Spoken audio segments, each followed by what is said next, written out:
Fish in a Tree by Linda Mully Hunt. Chapter 1, In Trouble Again. It's always there, like the ground underneath my feet. Well, Allie, are you going to write or aren't you? Mrs. Hall asks. If my teacher were mean, it would be easier. S'mon, she said. I know you can do it. What if I told you that I was going to climb a tree using only my teeth? Would you say I could do it then? Oliver laughs, throwing himself on his desk like it's a fumbled football. Shay groans. Allie, why can't you just act normal for once? Near her, Albert, a bulky kid who's worn the same thing every day, a dark t-shirt that reads Flint, sits up straight, like he's waiting for a firecracker to go off. Mrs. Hall sighs. Come on now, I'm only asking for 1 page describing yourself. I can't think of anything worse than having to describe myself. I'd rather write about something more positive, like throwing up at your own birthday party. It's important, she said. It's so that your new teacher can get to know you. I know that, and it's exactly why I don't want to do it.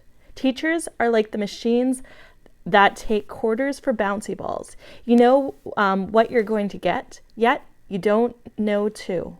Anne, she says, all that doodling of yours, Allie. If you weren't drawing all the time, your work might be done. Please put it away. Embarrassed, I slide my drawings underneath my blank writing assignment. I've been drawing pictures of myself being shot out of a cannon. It would be easier than school, less painful. Come on, she says, moving my lined paper towards me. Just do your best. 7 schools in 7 years, and they're all the same.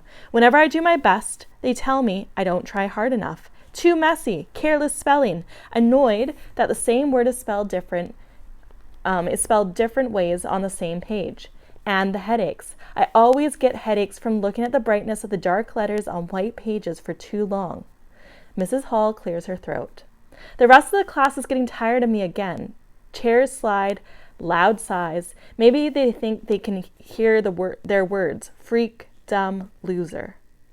I wish you'd just go hang by Albert, the walking Google page, who'd get a better grade than me if he just blew his nose into the paper. The back of my neck heats up.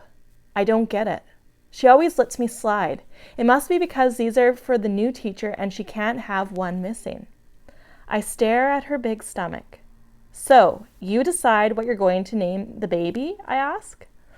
Last week, we got her talking about baby names for a full half hour of social studies. Come on, Allie, no more stalling. I don't answer. I mean it, she says. I know she does. I watch a mind movie of her taking a stick, drawing a line into the dirt between us, a bright blue sky. She's dressed as a sheriff, and I'm wearing black and white prisoner stripes. My mind does this all the time. Shows me these movies that seem so real that they carry me away inside of them. They're a relief from my real life. I steal up inside, willing myself to do something I don't really want to do, to escape this teacher who's holding on and won't let go. I pick up my pencil and her body relaxes, probably relieved that I've given in. But instead, knowing she loves clean desks and things just so, I grip my pencil with a hard fist and scribble all over my desk. Allie! She steps forward. Why would you do that? The circular scribbles are big on top of a small on top and small on the bottom. It looks like a tornado, and I wonder if I meant to draw a picture of my insides. I look back up at her. It was there when I sat down, I say.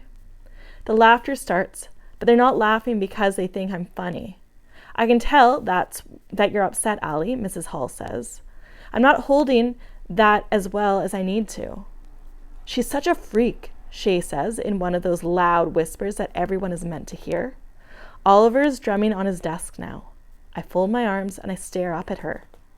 That's it, Mrs. Hall finally says. To the office now. I wanted this, but now I am having second thoughts. Allie? Huh? Everyone laughs again. She puts up her hand. Anyone else who makes a sound gives up their recess. The room It's quiet. Allie, I said to the office. I can't go see the principal, Mrs. Silver, again. I go to the office so much, I wonder when they'll hang up a banner that says, Welcome, Allie Nickerson. I'm sorry, I say, actually meaning it. I'll do it, I promise. She sighs. Okay, Allie, but if that pencil stops moving, you're going. She moves me to the reading table next to the Thanksgiving bulletin board about being grateful. Meanwhile, she sprays on my desk with a cleaner, glancing at me like she'd like to spray me with a cleaner, scrub off the dumb. I squint a bit, hoping the light will hurt my eyes and my head less.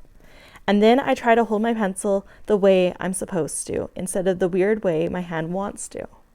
I write with one hand and shield my paper with the other. I know I better keep the pencil moving, so I write the word why over and over from the top of the page to the very bottom. 1, because I know how to spell it right, and 2, because I'm hoping someone will finally give me an answer.